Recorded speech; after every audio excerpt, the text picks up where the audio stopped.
Hello, everyone, and welcome to another Mysterious Galaxy event. I already see we have some lovely comments and questions here. We're so excited. Tonight, we have Kendare Blake in conversation with Casey Gilly. Kendara's latest book is In Every Generation, a Buffy book. Excellent. When I saw the book release and I saw that B, I was like, oh, yes, flashbacks of the show. I hope everyone is ready for this awesome event. Kendare is the author of several novels and short stories. Her work is sort of dark, always violent, and features passages describing food from which she writes while hungry. Yay. Casey Gilly, whose work has been included in anthologies such as the Eisner Award-winning FEMME Magnifique, I want to make sure I said that correctly, You Died, and Hey, Amateur, is in conversation with us tonight. Thank you so much for both of you tuning in, and thank you two authors for coming here. Thank you for having us. Yeah. Don't forget, for those who haven't purchased the book, you can click the link below that says buy book, and you'll get a signed book plate from Kendare herself. And if you have any questions, which obviously some of you already found, hit the ask a question button and submit. All right, without further ado, I'm going to skedaddle and let these two wonderful authors talk. I'll see you all later. Thank you. Thank you. Casey, hi. Hi. How are you? I am good. I'm so excited. I finished your book yesterday, and it was wonderful. Oh, I'm so glad to hear that you liked it, especially coming from another Buffy author. Like Buffy all over the place for the next 30 minutes, and it's going to be the best. I didn't know you were in Portland. We're like 3 hours away from each other. Oh, wow. Where are you at? It's so weird. I'm in Gig Harbor, Washington, which is like just next to Tacoma. Yeah, we're super close. Yeah. Well, one of these days after the pandemic is over, we should get together and Buffy nerd in person. Yes. And when I was reading your book, this is not a spoiler for anybody, but you mentioned parts of Oregon, and I was like, oh, I wonder if she's like from around here, because it's described really accurately. Yeah, I mentioned the Dalles, Oregon early on because it is the location of one of my favorite independent bookstores. So Clint's in the Dalles, Oregon got a little bit of a shout out in Buffy. Yeah. So, well, I kind of just want to like dive in, because for those of you guys who don't know, Casey is the author of the new Buffy the Last Vampire Slayer comic as well, which I just finished issue number 2 last night. And when does that officially come out? Like, when does issue 2 drop? January 12th, so next week. All right. And if you do not have a local comic book store, you can order it on Comixology. You can ask a comic book store around you. There are lots of ways to get it, because I'm sure that in the mix of fans here, we have probably comic and non-comic readers. And the question that I always get asked is like, how do I buy it? If you're not like frequenting, Yeah. on the Yeah, regular, you know. it can be a little bit daunting to, where are comics available? But really, they're available online. Like, you can get them off Amazon and all that. So Everywhere. Yeah, they're everywhere. You just have to ask a friendly bookseller, even they'll probably be able to tell you. So you're the Last Vampire Slayer, and mine, In Every Generation, they kind of like are on the opposite ends of the spectrum as far as the Buffy story. Like, you're telling Buffy's story in a not too distant future when she is a 50-something, grizzled, weathered Slayer in a world that has changed and kind of left her behind. And I'm writing in like our kind of almost present day and focusing on the next generation. Frankie Rosenberg, who's Willow's teenage daughter, and ends up being called as the next Slayer. So I don't know. When I was reading your copy, I was like, it would be so cool if we just crossed these over at one point.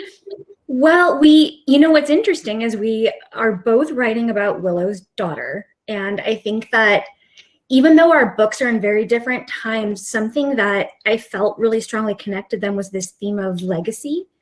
And even in being people who are now writing the books, in sort of passing these legends down, And it was nice to have a change from this like very later in her life, angry, sort of jaded Buffy, and how that has also impacted Willow's daughter, to meeting Frankie, who is delightful and sweet and conscientious and smart, and all of the best qualities of Willow, where I feel like I kind of approached him for maybe some of her worst qualities.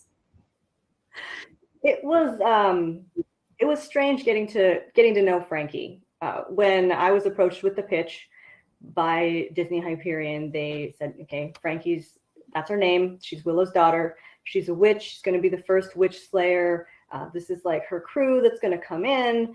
But I didn't really know who she was, like as a person or as a character. So I just thought, well, I'll just start writing and she'll tell me, because I know Willow and I know Buffy and I know Sunnydale. So I can kind of just imagine, what it would have been like growing up. But she did surprise me, because despite growing up knowing about the legends of Sunnydale and all the things that went down there and the stories about her Aunt Buffy and everything that she did and faced, the Sunnydale that Frankie grew up in is pretty tame. Like the Hellmouth is closed.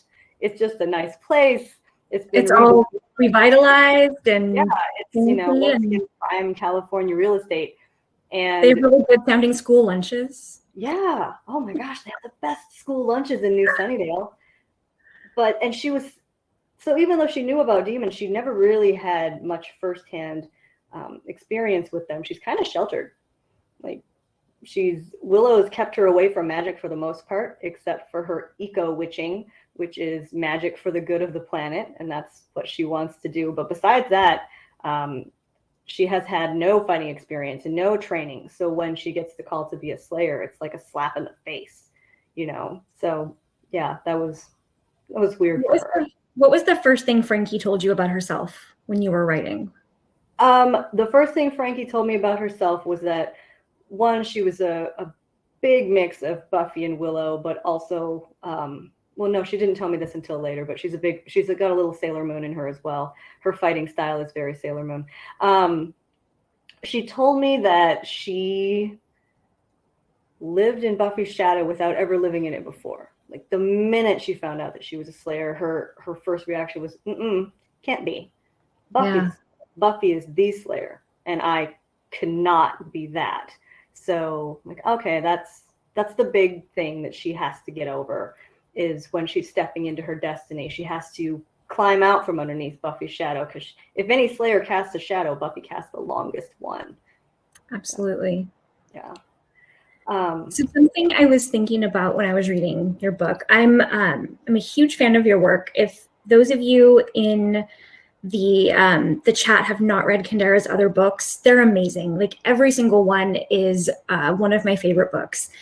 And when I found out that you were writing Buffy, my immediate thought was like, oh, your style is so distinct and so you, and your voice is so strong. I thought, how is that going to merge into something licensed that is not 100% her own? And I thought it merged really well. I was really curious to hear how that felt for you. Well, when I started writing, I mean, I knew the assignment, right? As a Buffy fan, I didn't want Kendare Blake's take on Buffy. I wanted more Buffy. So my only goal was to channel the classic vibes of the TV show. When I was writing, I wanted readers and myself to feel like we were watching like a lost episode, and just to have those things that made Buffy so, perennial and nostalgic, and the callbacks that we would want, the meetings in the library and the patrols through the cemetery and the Watcher in tweed. Like I just needed all of these things to be there. So, and I think that since I grew up watching Buffy, my sense of humor was informed by the show. So when it came time to tap into that, it was just kind of there. Yeah, I mean, I only had 3 months to write it, and it ended up being like 100,000 words. And I don't know how that happened.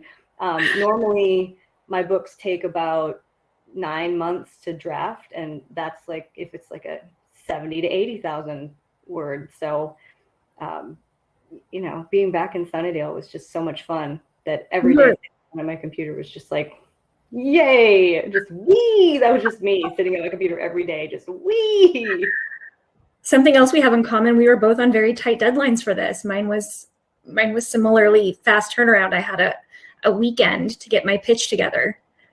And then I had a week to write the first issue.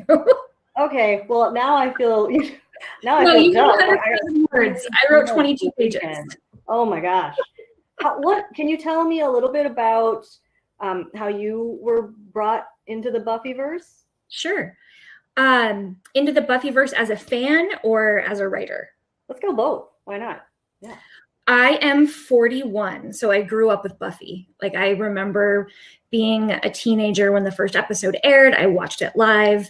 I canceled a lot of plans to watch Buffy.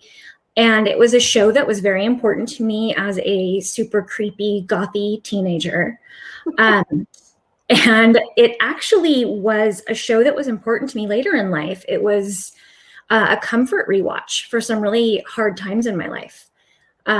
Even though it's not necessarily a comforting show, I mean, there's a lot of stabbing and blood and sadness. And it was just people that I knew so well, and a place that I knew so well that it was easy to sink into it. So I sort of stopped my relationship with Buffy, I don't know, about 15 years ago, didn't really watch it much anymore. And then my comic book editor, Elizabeth Brie with Boom, who is fantastic, I had worked with her on a Star Wars comic, and she at the time had been at IDW, and she moved over to Boom and said, hey, we have this very rough idea for a Buffy mini, and I think that it's something that you would fit really well in. Here's what we know is that there's been an apocalypse, and Willow has a daughter who is a Slayer. Get us a pitch over the weekend. And it was, I was really surprised that I immediately knew the whole story.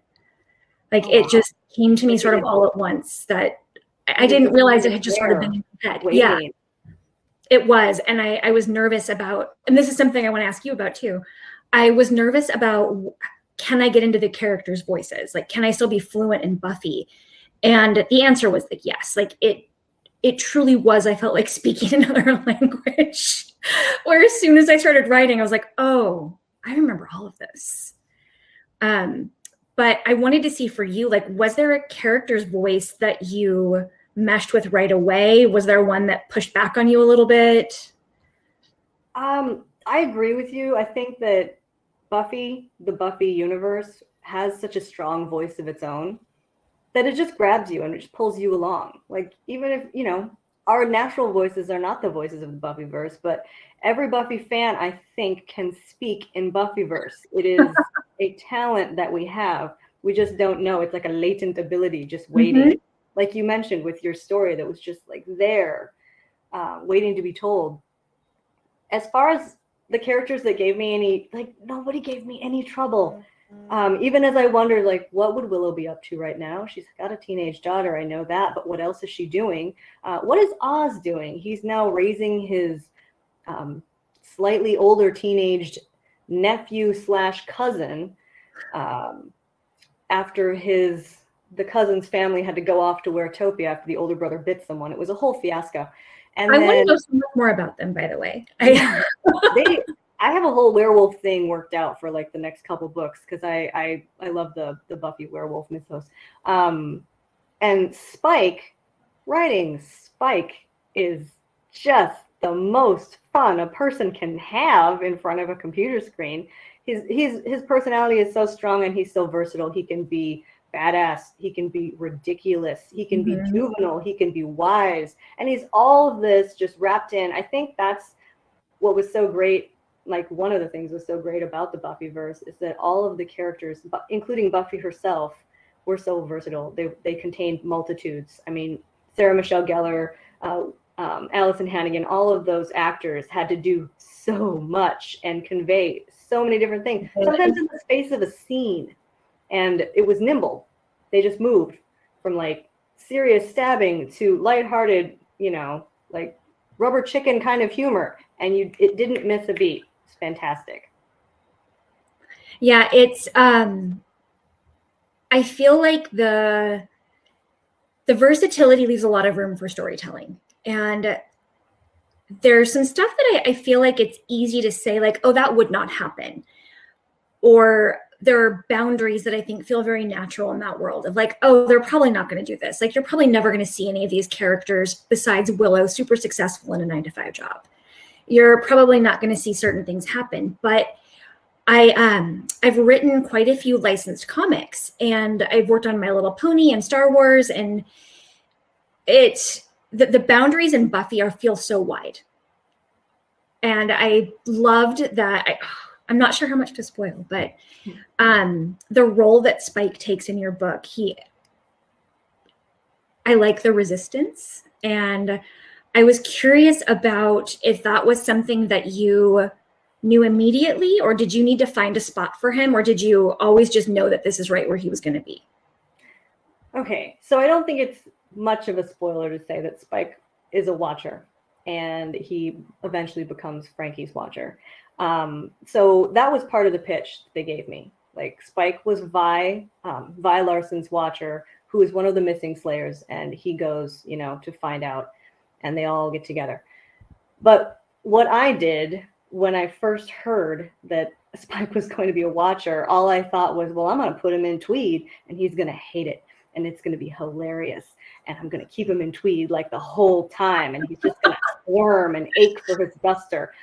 But also sneakily, not sneakily, but, like self-interestedly as a Buffy fan, I had read all those old interviews from James Marsters when he said, like, well, if you want me to come back as Spike, you only have like 10 years. And then since he doesn't age, I can't do it. And I'm like, well, you know what, James? I'm going to age Spike out. And I, just so, just in case they have to bring him back, here's a really easy way to do it with a spell, and then they won't have to like CGI the Irishman him the whole time.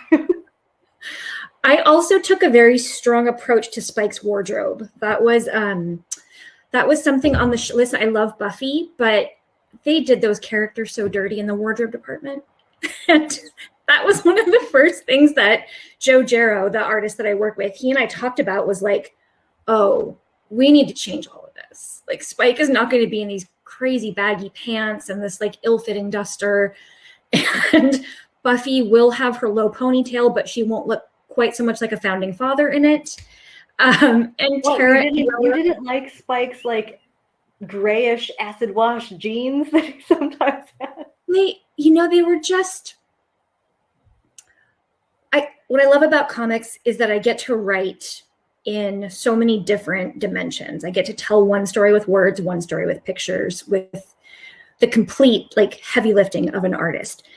But when I was hearing their voices, they did not look like they did in the show. And Spike to me just always felt like slicker and sexier. And I don't know. I think that him in tweed is really great. And I think that him out of the acid washed baggy pants is also really great. Somebody mentioned Buffy's giraffe pants. Oh God, the giraffe pants. My leather pants were very nice, but those giraffe pants, you remember them the moment she shows up on screen. Yes. And you're like, what's Anya? What's going on there? And then Tara's poor hair. They did so many little braids, and those were things that I definitely felt like needed to be updated. Yeah. That must be really, I've never worked with an artist in that way. The closest I come to working with an artist is somebody asks me like, do you have any ideas for a cover? And I say, no. And that's it. And then they show me something and I'm like, pretty. And that's my feedback. So when you're writing your comics, so you see the story visually as well, and like, do you storyboard it out and then go to them with like notes and things? I have no idea how it works. I do. So the first thing I do with any artist is I have a conversation with them about what they like to draw. If there's anything at the moment that they're really into.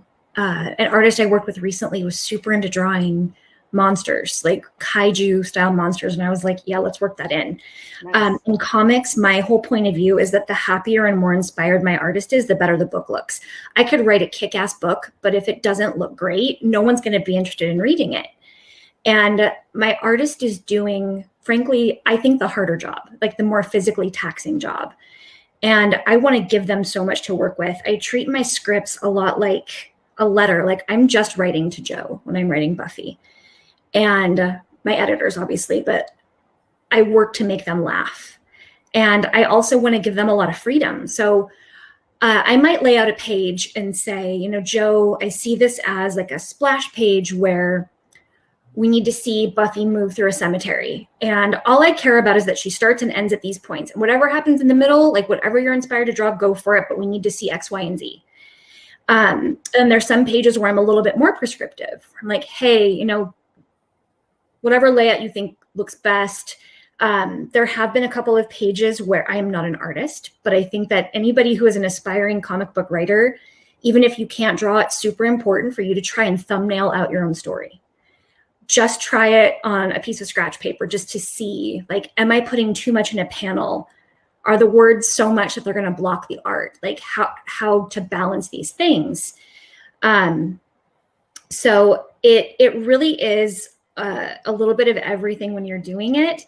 And then the great thing about comics is the collaboration. At any given point, I can go back and say, like, hey, I'm going to really write a ton of dialogue on this page. And then when I see the art and realize that my artist has been able to act out half of it in the character's expressions, I can delete it because we don't need it. But it's just there to inform the artist and get them inspired and into the headspace. I feel like I just talked a lot. I'm sorry. No, that was all, like, that's really an interest. It's like similar to drafting a novel, but creatively there are so many, it's a different way of thinking. And it's so fascinating because there are so many things about that kind of collaborative stuff that I just never think about. So no, yeah. Thank you. Well, I think it's probably in a lot of ways easier when you're writing a comic than prose. You have so much space. You have so much room to tell your story. I know that there are still page count limits and things like that, but when I have written prose, I feel like a kid in a candy store. I'm like, oh, I can just keep writing and writing, versus I have such a tiny amount of space to tell a story and to make people care. I know that we're here to talk about In Every Generation, but your Dark Crowns trilogy, or is it 3? No, there's more. It's a quartet with a small bonus. Like I did 2 novellas, so it's like a Corona. No, I don't want to call it a Coronas. That's terrible. Yeah, I didn't know what to. 4 with bonus. Yeah, stories. That's what it is. Yeah. That's so visual. The first time I read that, I thought I would love to see this as a comic.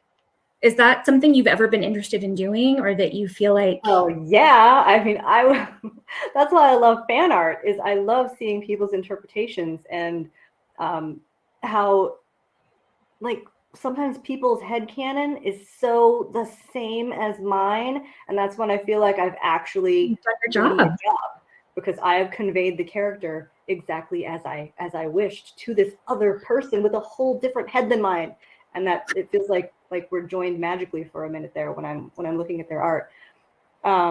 Yeah, no, I I would love that, but the opportunity has never arisen.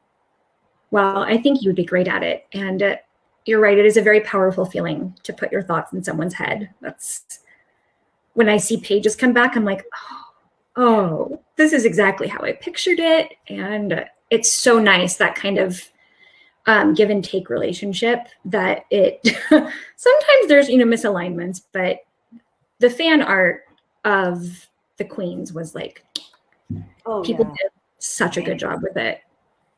And I have been lucky enough, like I'll see the fan artist and I'll be like, hey, I need to create a sticker. Are you free? Can I commission you to do a sticker? And that's how I'll like find my sticker creators. It's like, oh my gosh, you've done amazing fan art. And I feel like, yeah, maybe you'd want to turn it into a sticker.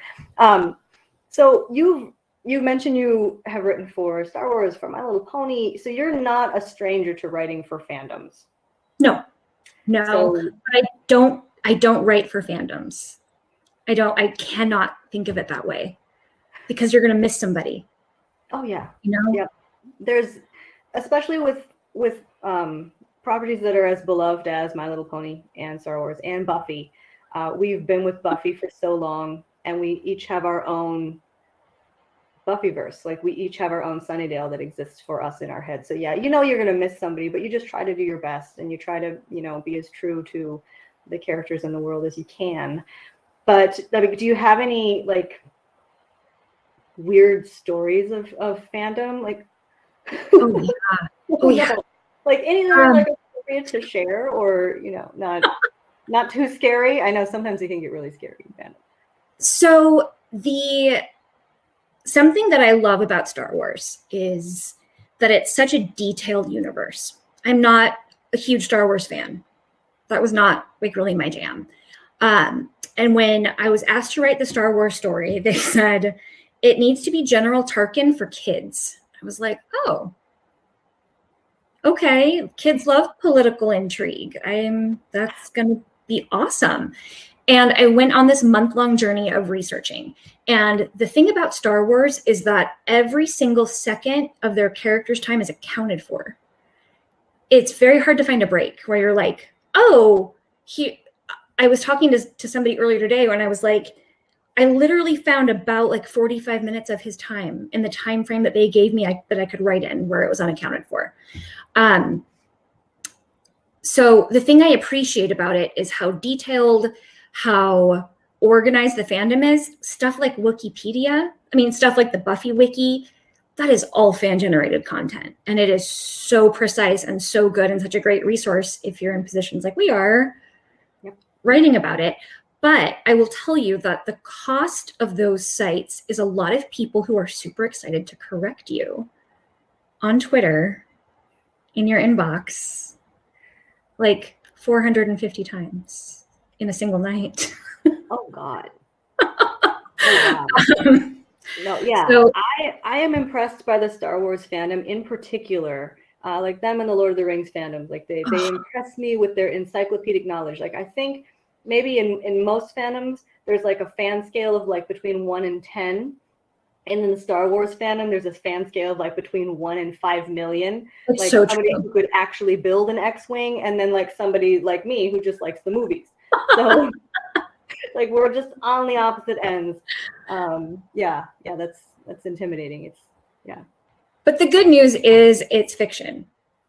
And it happens if the writer said it happened. Yeah. And the licensor approved it. At the end of the day, you can only do so much. Yeah. I really respect licensed work. And honestly, for me, and this is something I would like to hear your thoughts on too, I really like writing with boundaries. It's so helpful for me to know what problems I don't have to solve. So not having to come up with like a ton of original characters or backstories, like it just takes so much weight off my mind that I can focus on the rest of the story. And I'm very respectful of licensed work. I want it to be right. It's not mine. I'm invited to play with it. I'm thrilled to get to do it. But I know at the end of the day that my story is just a really small piece. I'm really curious to hear what parts of Buffy canon and what elements of the show or the comics that you knew right away needed to come into your book. Well, we had, my editor and I had the conversation of, like what, for the purposes of this trilogy, and this is something that I think that comic books have done for readers, like over the course of like over the entire history of comics, is they've made them very accepting of alternate timelines and AUs. And okay, this is continuity, this follows this continuity, this follows that continuity. It's all canon, but canon according to this or canon according to that. So for the purposes of In Every Generation, we were just going for the shows, Buffy and Angel, just anything that had aired on primetime back then. So I said, okay, I got that. I've watched them all many, many times. It was the first time I'd ever written for a licensed property. Not quite true. I did an X-Files short story once, and I was so afraid of touching Mulder and Scully that I made them like side characters. Like I shoved them totally to the side because I was too afraid of them. But now, you know, I can't do that within every generation. It is in Sunnydale, and it is with the original Scoobies. So the most fun about that for me, besides being like an official Buffy writer now, 16-year-old me would die. It's just that promoting it is not scary at all. I did a TV interview for a news station in New York yesterday, and normally I would be like out of my mind and blubbering, and I was just like, yes, Buffy, more Buffy. You want more Buffy? We got more Buffy because Buffy's awesome. It's because it's not mine. It takes like all of the pressure off. There's so much pressure taken off. Yeah, because I'm just talking about it to people who already love Buffy, and I love Buffy and they love Buffy, so it feels like we're already friends. And it's I was so excited to talk to you because you're like a Buffy fan and a Buffy writer, and it didn't feel like a book event that I had to prepare for or be nervous about. It just felt like an evening of nerding, and I'm always up for that. So that has been my favorite thing so far. I love it. And I am so excited for people to get to read your book. It was so comforting, like the show is, but also there's great new stuff. For as much as, you know, you said that you were trying to be really in the show and in the language, I'm, again, being conscientious of spoilers. I got to the passage where a demon bar is described and some of their favorite ingredients. I was like, oh, there she is. Like, this is the most like classic kind of detail that I love seeing in your work. And I'm so excited for new fans who have not read your books before and your existing ones to see this and to see all those places that are just so you and so like such a great addition to the Buffy world. I feel like I'm gushing now, but that, you know, really that is the exception. Like when I get to go into my villains' heads, that is the only real place that you might see me, I think. When I'm with the Scoobies, it's all Buffy all the time. But when I leave the Scoobies and I kind of go, you know, into the new big bad or into just the new demons, then I kind of let myself, you know, be myself for a minute. So you picked up on that, and now I feel like I'm exposed. Are you allowed to talk about your villain?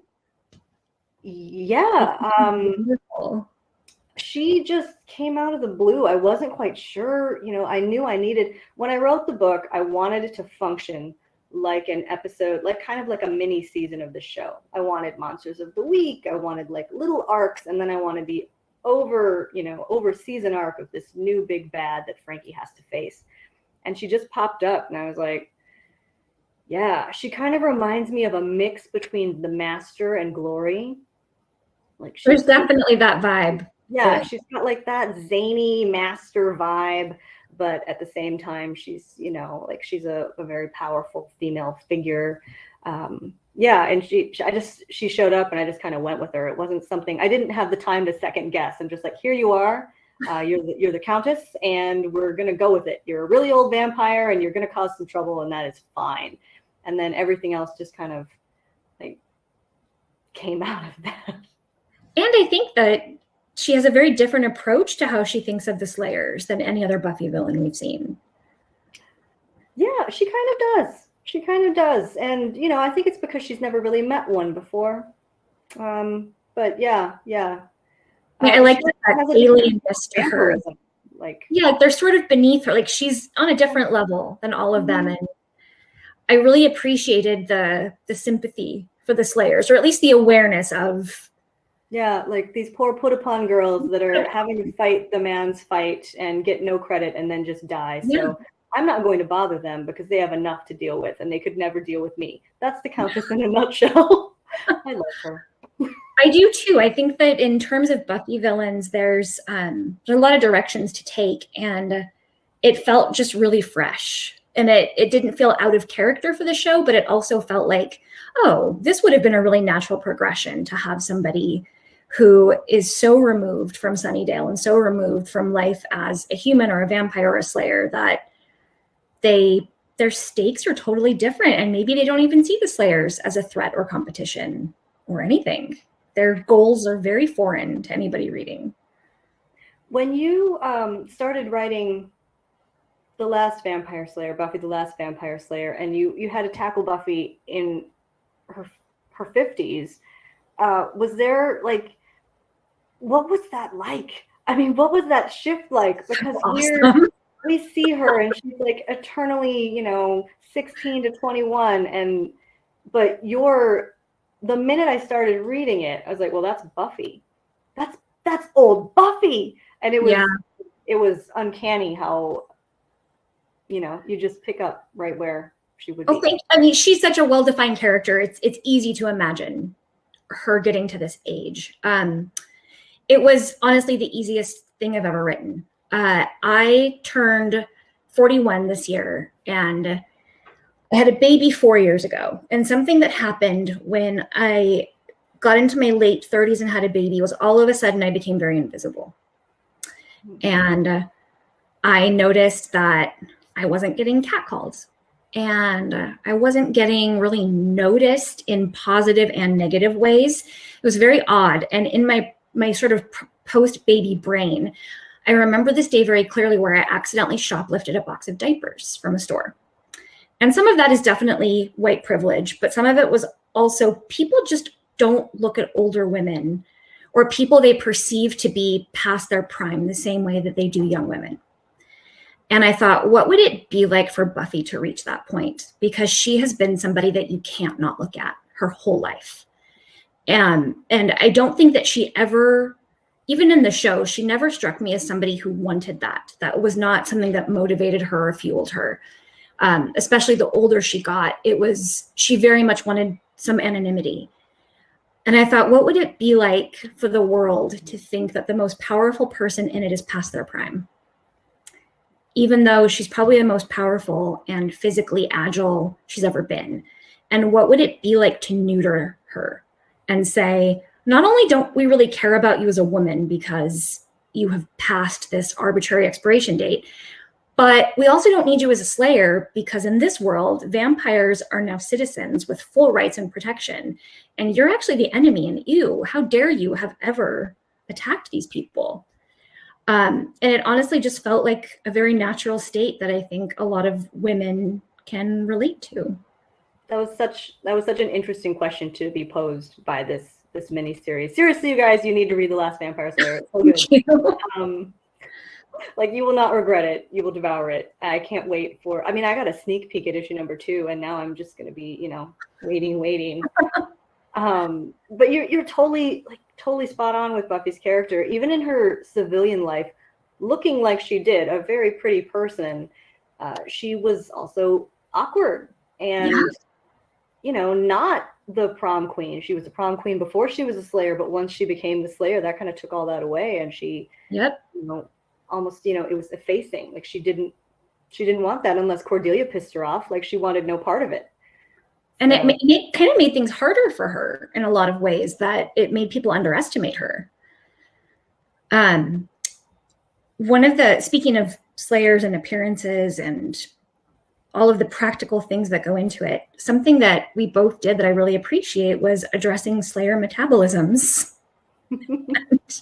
How much these people would likely need to eat. Was that something that you thought of when you watched the show, or was it something that as you started to work out the mechanics of the book, you were like, oh yeah, this is a thing? It crossed my mind when I was watching the show, but I kind of, you know, the show is just, you're just being taken along and you just kind of like accept things as they come. So the scene that I'm thinking of, and it kind of ties into the awkwardness that kind of wanting to be invisible that we were just talking about, is the scene when Buffy's just starting out in college and she breaks the froyo machine and it just like goes everywhere on her. And I remember thinking, like, well, she could eat all that. Like, I thought she could totally just take it and go. You're fine. But selfishly, I think I might have made Frankie note the Slayer metabolism, because you think about the werewolf metabolism a lot. They touch on that. But the Slayer metabolism would be similar, just not only on the full moon, it'd be all the time. Constantly. And so, but when I made Frankie's pasta preference be pile my spaghetti high and deep and right to the edge. That's actually because that's how I like mine. So like it was kind of just, you know, another instance of me writing about food when I'm hungry. I love it. I love those details. I think especially in a supernatural world, the more familiar you can make things, it just raises the stakes when things are unfamiliar, because now you know this young girl loves pasta and she's a vegetarian, and all of these little nuanced, sweet details about her that make her feel like a girl you know. It just makes it so much harder to watch Spike beat the crap out of her, or all of the things she goes through that are very, very good and everybody needs to read about. But Frankie, my Buffy's daughter, or my Willow's daughter, Cecily, they could not be more different. They are completely unique people, but I thought that you just did such a good job of infusing her with all of the best of Willow. Without giving the reveal, was her conception part of the pitch for you, or was that all you? It was a combination platter. So they gave me their idea, and I was like, okay, but we also need to tie it to the Slayer line, because to just have Willow's daughter be called as the next Slayer and also the first Slayer witch felt too convenient. Like, I need there to be a reason that she would be the one called. So tying her, and Willow reached out and touched the Slayer line when she activated all of the potentials. So like, the link is there. It's right there. We just have to take it. And I know it was kind of a risky move, and it's kind of gross in some ways how it happened for Willow. But ultimately, you know, Willow, it worked out for her, and she was very, you know, ready to be a mom, surprisingly ready to be a mom, even though it was only like Frankie, and I needed her to be the right age. So when the book happens, it needed to be, you know, like that many years after the series. So she would have had to be conceived like within a certain time frame for biology to make sense. So, I mean, which you also play with a little bit, and it doesn't feel gross reading it. It feels just like, oh, of course. And for all of you who haven't read it yet, you are in for a delightful surprise of how Frankie comes to be. To me, it didn't read as gross. It read as like, of course, that's what Willow would do. Yeah, I was like, oh, hey. And then, you know, I try to play it for laughs, like when she's, you know, really pregnant and super strong, just weirdly super strong. And really wants the Chinese food and rips Xander's car door off. You know, that's just all good Scooby fun. I see we've got like 7 questions. Do you want to like poke in there and see what's going on? Yes. Do you want to just start from the top? Yeah, I'll start from the top. That one's definitely for you. It might be both of us. Like, this would be, we're both Buffy fans. I think we both could have an answer for this. If you could do a crossover story with Buffy and any other character / IP, what would it be and why? Do you have an answer? I mean, since I'm talking to you, for some reason, all I can think of is, what would Buffy look like riding a My Little Pony? But that's not, but that's the only thing that's popping into my head. I think she would be completely horrified by them. I would really like to see Buffy fight Predator. Oh, geez. Yeah. Like, any, you know, honestly, like, yeah, of our Terminator mashup. I want to do a Terminator mashup. That's like, I want Hamilton and like Sarah Michelle Gellar to just be on screen together for kicks. That was something that I was very inspired by for writing older Buffy, was when we were looking at her anatomy. There is a very slow reveal of Buffy's body in my story, that she's very covered up, and there's a narrative reason for it. But by the time you get to issue 3, there's almost a nude scene, and you get to see her through another character's very appreciative eyes. And Joe and I, the artist, and I were definitely talking about, like, let's look at some older women's bodies and see how, like, the muscle develops differently. How does it age? And we just kept coming back to Linda Hamilton, who is a goddess, especially in Terminator. Is this like the tweaked scene that you shared with me on the slide? Yeah. I will send you the finished page. I got it today. It's very steamy. I'm gonna buy the issue. You don't need to send it. But seriously, guys, once again, you need to read this comic book series. It's amazing. You're not gonna want to miss this, especially issue 3. I had a sneak peek. You really don't want to miss it. Okay. Amy asks, if you weren't a slayer, would you rather be a watcher, a vampire, werewolf, witch, or a blissfully oblivious townie? What do you think? Do you think of yourself as a slayer in the options? No. I mean, realistically, if I was a slayer, I'd be one that lasted, like a month. I may find my watcher, I may not. Yeah, it'd be very quick for me. I don't know. I also feel like I'd be a really bad witch. Like, I'd go dark super fast. Yeah. I'd be like an Amy witch, where at first it's all, I'm going to try out for cheerleading, and then it's all, I'm going to terrorize people in their minds, and, so I should just be in a bliss. I'll be a watcher. That's what I am. I'm a watcher. There it is. Yep. There it is. Watcher. I would like to say witch, because that's definitely like the part of life I more identify with. But in the Buffy world, I know for certain I would be a vengeance demon. That's just what would happen. I'm too cranky and old to be anything else. And I think that I would just, in an alternate world, really enjoy that bartering system. All right. Yeah. Okay. You really made us think. What made you interested in writing a Buffy book, and have you always been a fan?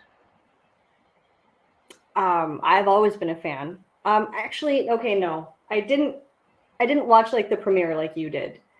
I think I caught it sometime during the beginning of season 2, and then I had to backtrack through like reruns over the summer, which was harsh. Do you remember those days before TiVo and DVDs when we had to? You had to have good timing. Yeah, you had, like, I was scouring the TV guide. Do you remember the TV guide? Oh, yes. yes. I had to scour them to see when the old episodes were airing, and then I had to park myself in front of a TV and be ready to watch them. So, yeah, I picked up in the middle of season 2, and by the end of season 2, I was obsessed, had to go back all the way through season 1 and the beginning of season 2. So, yeah, and why I wanted to write a Buffy book, well, who doesn't? Like, who would say no? Buffy's the best. It's my favorite. I think that makes you a fan from the get-go. Season 2 is really early. That's an early adapter of Buffy. Okay. Yeah. What about you? Yeah, I've already answered when you started. Yeah. Let's see here. Tell me the Bronze can still somehow book A-list bands. Well, I can't take this one because my book isn't in Sunnydale. Here's what I want to know is, I don't think they rebuilt the Bronze. When they rebuilt New Sunnydale, I think the Bronze is kind of by the wayside. And, I mean, it's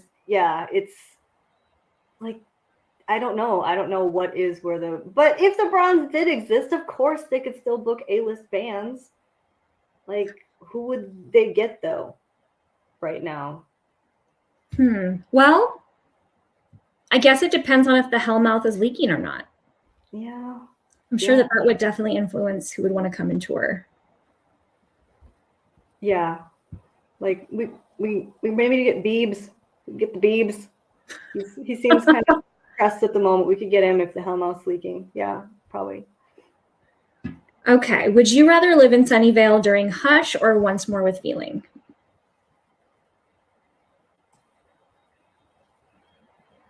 I can't sing. Can you sing? Can you sing, Casey? No, but neither could most of the Buffy cast. Oh, that's such a burn. I thought they did a great job. I didn't sign up to be in a musical. Like, some of them were great, and some of them were doing what they were supposed to do. Like, Giles and Spike can belt it out, and I thought that Sarah Michelle Gellar did a really nice job I know Allison Hannigan asked not to sing, and so she only has like those few lines. And you know, Xander, whatever. But it was really charming. So yeah, I would rather live in Sunnydale during Hush because the gentlemen are my favorites, and They're so good. yeah, I might just try to sneakily follow them around and hope they didn't want my heart because I would just want to watch them get the other hearts. That's sick. I would, well, whatever. I would also pick Hush. I'm not a singer. I love that episode. I love Once More with Feeling. I tried to reference it in the last issue of my book, but it was a no. It was shot down. And it's a beautiful episode. Actually, the Spike and Once More with Feeling very much informed Spike in my book. But same, I don't want people to watch me dance or sing. And I would probably try to follow them around too. Yeah. My husband woke me up with the Once More with Feeling soundtrack today. Because he said today was Buffy Day. And is he a big Buffy fan? Yeah, we woke up with Walk Through the Fire. That was what we woke up to. It's a really good song. Yeah. Yeah, what was I going to ask you?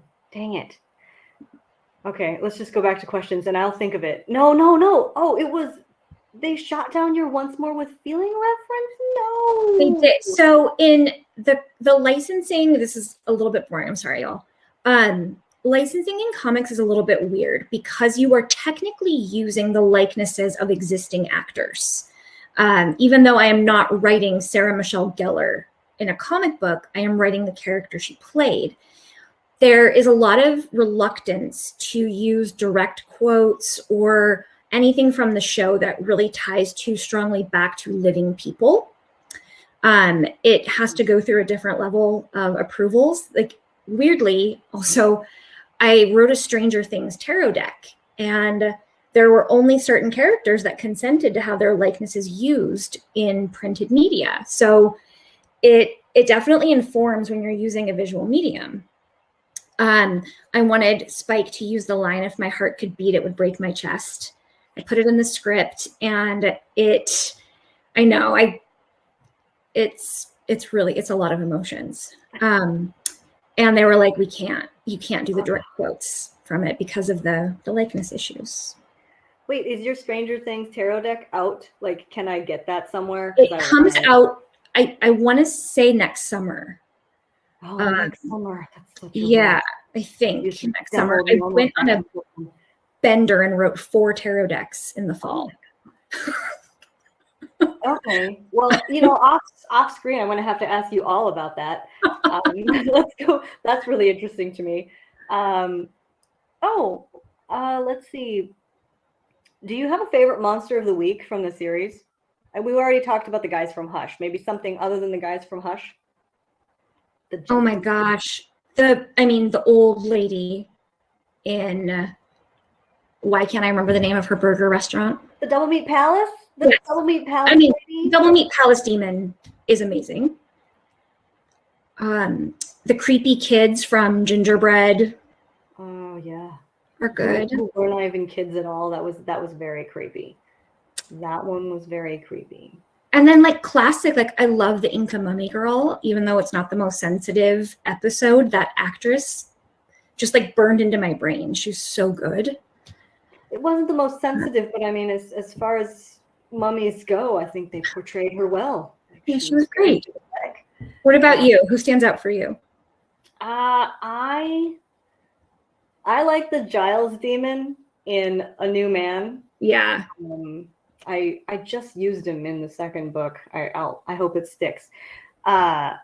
But I loved that was Giles and that a Fioral demon, and nobody could understand him except Spike. Like, you understand me? Like, no, I speak Fioral.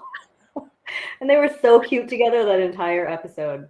I feel like that's such an underrated episode of like good Giles and Spike camaraderie. Like, it's just beginning to end. That episode is so perfect. The episodes where they let Giles shine are some of my favorites. Anthony Head is amazing. I love him on Ted Lasso too now. He's great. But like Band Candy, great episode. Yeah.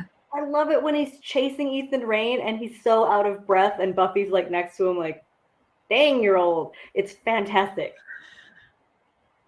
I think that I also did not write Giles because I just felt like logistically he would not still be around. But I did give him a very sad scene. I like watching shows that I enjoyed as a teenager now because I relate to characters so differently. My last Buffy watch through, I was like, oh, poor Joyce. The whole time I was like, oh my God, that has to be awful for you to go watch your kid do this. Yeah. And that comes in to my comic as well, as like Buffy now being the age she is, taking care of Willow and Tara's daughter, who is a very young teenager. And Buffy's like, ugh, even though I know she can do it because I did it, I have to go watch you do it. And I don't even really like you that much, and it still sucks. Yeah. But Giles still like just such a good multi-layered character. Willow has that same moment in every generation where she's like, I don't know how to be Joyce. Like, I don't know if I can do this. And it must have been so terrible. And we never really considered what it was like for her to be just at home every night, wondering if her daughter would return before sunrise. Yeah. And also in my rewatch, do you remember the part where, I mean, Willow had a crush on Giles? And even after he was gay, there was that scene where Giles picked up a guitar and both she and Tara were like, ooh. And at the time, I was like, what are you guys doing? He's Giles. He's like an old librarian. And now I watch it and I'm like, No, I get it. Yeah. I think that, and you saw little bits of it with his history as like Ripper. Giles was really hot. And I felt like he was a little bit in disguise. And yeah, I think that was a hard thing to admit to oneself, that Giles. Yeah, little bit sexy. Like if I had been a teenager at Sunnyvale High School, I think I definitely would have been inappropriate at him at some point. Okay, I think we've got time for do we have time for one more? I see Nick's back. Yeah, go ahead. One more sounds good. Okay. Oh, I don't know. Can we do the least favorite episode of Buffy? Like, can we touch on that or another? Yeah. Okay. What is your least favorite episode of Buffy and why? I think it's probably most people's, which is the terrible moment between Spike and Buffy. But why? The whole end of that season was rough. Rough time. I'm very lucky that my book does not have to be considered canon. I do get to work in an alternate universe. And one of the things I undid that does not happen in my world is that never happened. Like there's a very small line in one of the issues where Buffy comments that Spike has never touched her without her permission. So in my world, that episode didn't happen because it was really gross and weird. What about you? What's your least favorite? You know, I'm going to say the Zeppo, just because it was like a Xander-centric episode. And I loved Xander, but it turns out a whole episode of Xander. And I was like, hey, where's Buffy? Yeah. What's Buffy doing right now? Could we get her back in here? And also it was a Xander Faith episode. And I was never a huge fan of Faith until like maybe season 7 when she came back and was decent. So at the time I was just like, no TiVo, no fast forward. Got to sit through the full hour of this. Yeah. Besides Buffy, who was your favorite other Slayer? Oh, geez. I don't know. I mean, I guess Faith later, because we didn't really like meet that many other ones. We met Kennedy but we didn't see most of them like become Slayers. Although, you know what? I do really like Kendra. Despite the weird Jamaican accent, she was adorable. Besides the problematic accent, she was totally my favorite Slayer. I would have watched entire seasons of Kendra the Vampire Slayer. Yeah. Well, excellent. What a great conversation. I felt bad jumping back in because like, oh, I can totally tell you guys can go for another hour. But again, thank you so much, Kendare, and thank you so much, Casey. What wonderful conversation. Everyone who joined us, thank you for tuning in. Where can everyone find you both on the social medias? I'm mostly everywhere. Just at Kendare Blake. Yeah, you know, KendareBlake.com. That's my website. I'm on Twitter at Kendare Blake, but mostly for doom scrolling. Mainly I'm on Instagram. I am on Twitter at Run Barbara. I picked the name long before I thought I would need Twitter for professional things. And I'm really bad at it, but that's where you can like see any upcoming work. And same on Instagram. That's where I do much more social media. I'm so glad you guys all came, by the way. You all asked really good questions. Thank you. There are so many good ones. For everyone who hasn't already, please go ahead, hit the a button down below to get your copy in Every Generation with a signed book plate. Also, even though we don't sell a single issue comics here, once all the comics are out, you can definitely buy them, and you can get the compilation of issues 1 through 4 of Buffy the Last Vampire Slayer. You can pre-order that now. It's on our website. Comes out July 12th, 2022 by Boom Studio. And I also saw, if you didn't see in the chat, you can even get Casey's Tarot deck for pre-order, which comes out in August. I'm pre-ordering that. Oh, okay, good. I had no idea when it came out. I was like, summer? Yeah, you're, I think, August 22nd. Let's see. August 16th. Unless things get pushed back, which who knows these days, right? Yeah. Who can tell? And with that, I'm going to bid everyone a good night. Thank you for tuning Thank in. you so and we'll much. see you in the next one. Bye. All right, bye, everyone.